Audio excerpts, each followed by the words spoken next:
Nandiyan na pala kayo. Good morning, Roy Kids! Yay! Sunday na ulit! Kamusta ang gising nyo? Tiyak, marami na naman tayong matututunan na bagong lesson ngayong araw. Pwede po i-type sa ating comment section ang salitang excited na ako? Huwag mahihiyang mag-comment ha! Roy Kids, napansin nyo ba na ngayong Sunday ay February na? Tama! At ito'y tinaguri ang Love Month. Kasi every month ay iba't ibang lesson ang ating malalaman. Ngayon, sabay-sabay nating alamin kung ano ba ang topic ng mga lesson. Pero bago ito, pwede mo bang sabihin sa iyong sarili na mahal ko si Jesus? Ulitin natin, Royal Kids. Mahal ko si Jesus. Kaya ngayong umaga, ihanda na natin ang ating mga sarili. At sabay-sabay nating alamin ang bagong lesson. Siyempre, hindi mawawala ang kantahan, sayawan, pakikinig ng Bible lesson, at paggawa ng mga activity. Kaya ano pang inaantay natin, Royal Kids? Hooray!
Hello, Royal Kids!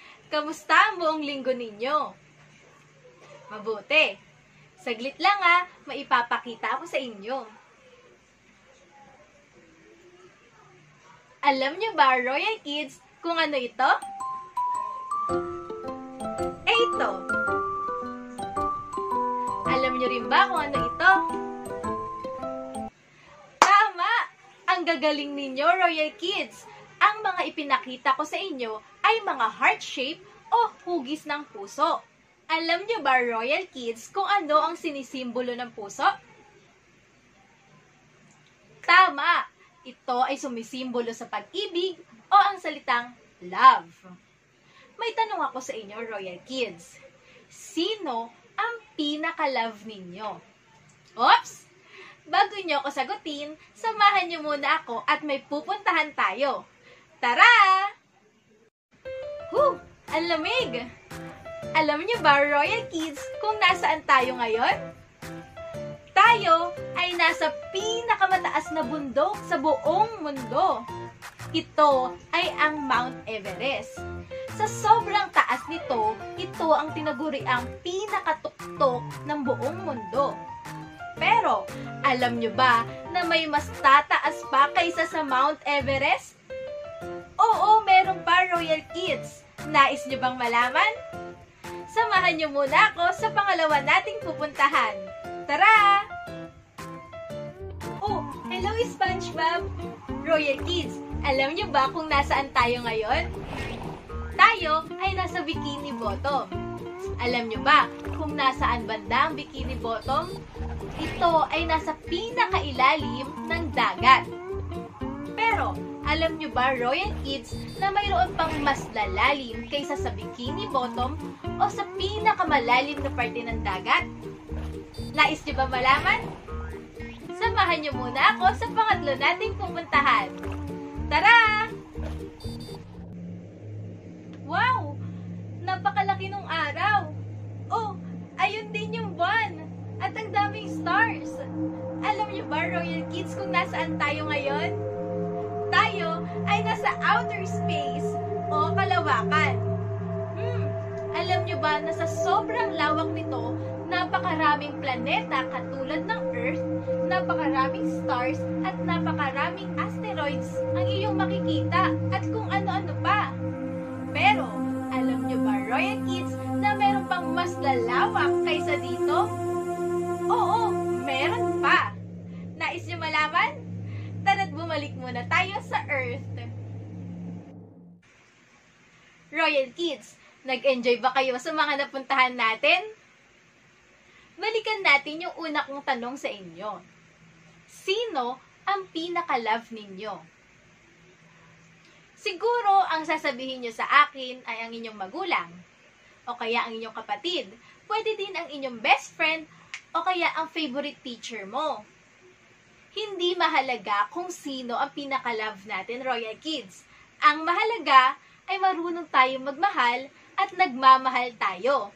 Katulad ng pagmamahal sa atin ni God. Nagmamahal tayo, Royal Kids, dahil una tayong minahal ni God.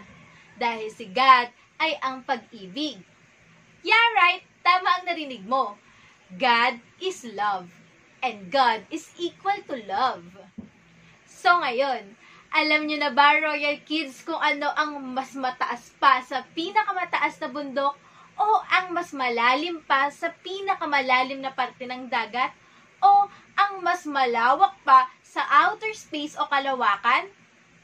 Tama! Iyon ay ang pag-ibig sa atin ni God. Sa sobrang taas, lalim at lawak ng pag-ibig ni God, hindi natin ito kayang masukat. Ang tanging nakapagsukat lamang ng pagmamahal ni God ay ang cross, kung saan ipinagkaloob niya ang kanyang anak na si Jesus Christ para sa atin. Ganon kagrabe ang pagmamahal sa atin ni God.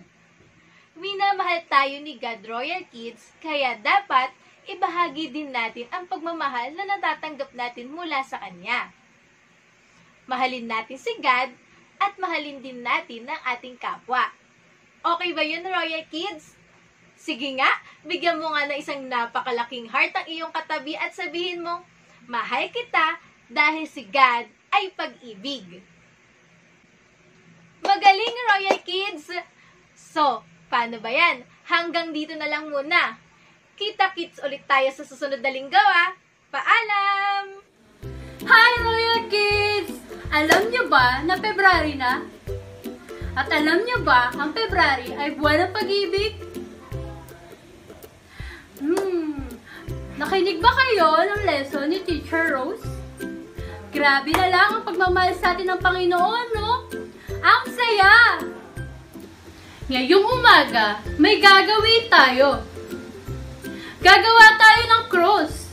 Ano nga ba ang sinisimbolo ng cross? Ang cross ay sumisimbolo sa pagliligtas sa atin ni Jesus mula sa ating mga kasalanan. Lahat ng ating kasalanan ay natanggal na nung time na si Jesus ay ipinako sa cross. Dahil sa kanyang pagmamahal sa atin, napatawad na ang ating mga kasalanan. Tara, gawin na natin, Royal Kids! Step 1, kumuha tayo ng kalahati ng bond paper. Step 2, i-fold ito pa left. Step 3, after natin siya ma-fold pa left, pa right naman, Royal Kids. Step 4, i-fold at paghatiin natin. Step 5, i-fold natin siya sa 3. Count tayo, Royal Kids. 1, 2, 3. Step 6, open lang natin at kupitin natin yung 3 fold na nagawa natin. 1, 2, 3. Ayan, nakagawa tayo ng cross. Step 7, kumuha tayo ng colored paper. Step 8, ididikit natin siya sa colored paper at magsusulat tayo ng 3 tao na sasabihan natin tungkol sa pagmamahal ni Jesus. Pwede natin lagyan ng design. Ayan, tapos na! Ayan, tapos na! Ito ang aking nagawa. Sino-sino ang 3 naiisip mo, Royal Kids? Ang sa akin ay si Ayla, si Sherry, at si Leona. Ang gagaling natin, Royal Kids! O ayan, Royal Kids ha, huwag niyong kalilimutan ang ating mga natutunan ngayong araw ha. At tapos, huwag tayong makakalimutan mag-pray at mag-ingat sa pupuntahan natin na 3 nating kaibigan upang ma-share natin si Jesus. O sige na, Royal Kids, magpapaalam na ako. Bye-bye! Hello, Royal Kids! I'm so happy to see every one of you today. Before we proceed to our Bible verse, we would like to recognize those who participated in our Bible verse challenge last week. And here are their names. I enjoyed watching your videos, Royal Kids. Ang gagaling nyo! How's your week memorizing our Bible verse last time? Do you still remember it? Sige nga, Royal Kids, sabayan niyo ako sa pag-recite. James chapter 1 verse 17. Every good and perfect gift is from above, coming down from the Father of the heavenly lights, who does not change like shifting shadows. James chapter 1 verse 17. That's awesome, Royal Kids! And now, samahan niyo ako sa bagong verse na kakabisaduhin natin. Sa anong letter kaya ito nagsisimula? Tama! Letter F. Get your Bible and join me to look for it, Royal Kids. But if you don't know yet how to find it, ask for your mommy or daddy's help. Are you ready? Open your Bible in the book of Romans chapter 6 verse 23. It says here, "For the wages of sin is death, but the gift of God is eternal life in Christ Jesus our Lord." Romans chapter 6 verse 23. One more time, Royal Kids, but this time sabayan niyo ako ha. Romans chapter 6 verse 23. "For the wages of sin is death, but the gift of God is eternal life in Christ Jesus our Lord." Romans chapter 6 verse 23. Ang gagaling nyo, Royal Kids!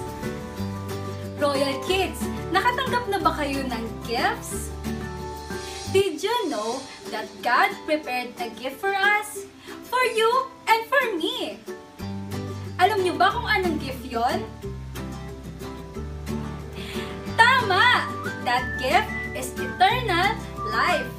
A life with God forever. But we can only have it through our faith in Jesus Christ. Oh, Royal Kids, grab your phones and ask for your ate, your kuya, your mommy, and your daddy's help para ma-videohan ka na habang nire-recite ang verse natin for today. And then, i-post mo ito sa iyong Facebook at huwag kalilimutang lagyan ng hashtag Royal Kids Bible Verse Challenge 2021. At para naman sa mga royalties out there, we highly encourage you to join our Bible Verse Challenge. O Royal Kids, sino nga sumisimbolo ng pag-ibig? Tama, si Jesus. Sapagkat sino man ang nagmamahal sa kapwa, ay mahal ni Jesus. Sapagkat ang kanyang pag-ibig ay malawak at sino man ay di masukat. Tulad ng kanyang pagkamatay sa krus, para sa iyo at para sa akin. Kaya Royal Kids, habang bata pa lamang tayo, ay dapat nating taglayin, at ipamahagi ang pagmamahal sa kapwa. Kagaya na lang ng pagtulong o pagbabahagi ng mga bagay o talento na meron tayo. At pagmamalasakit din sa kapwa sa pamamagitan ng pagsasalita ng magagandang words sa kapwa. Katulad ng thank you sa ating mga kakilala o kaibigan. God bless you at I love you sa ating family. Minsan nga, ang simpleng paghiti sa bawat pakikitungo sa kapwa ay nagiging tulay upang ang bawat isa ay makadama ng pagmamahal. Oh, paano ba yan? Ipagpapatuloy ko muna ang paggawa ng Valentine's gift card para sa mama ko. See you next Sunday, Royal Kids!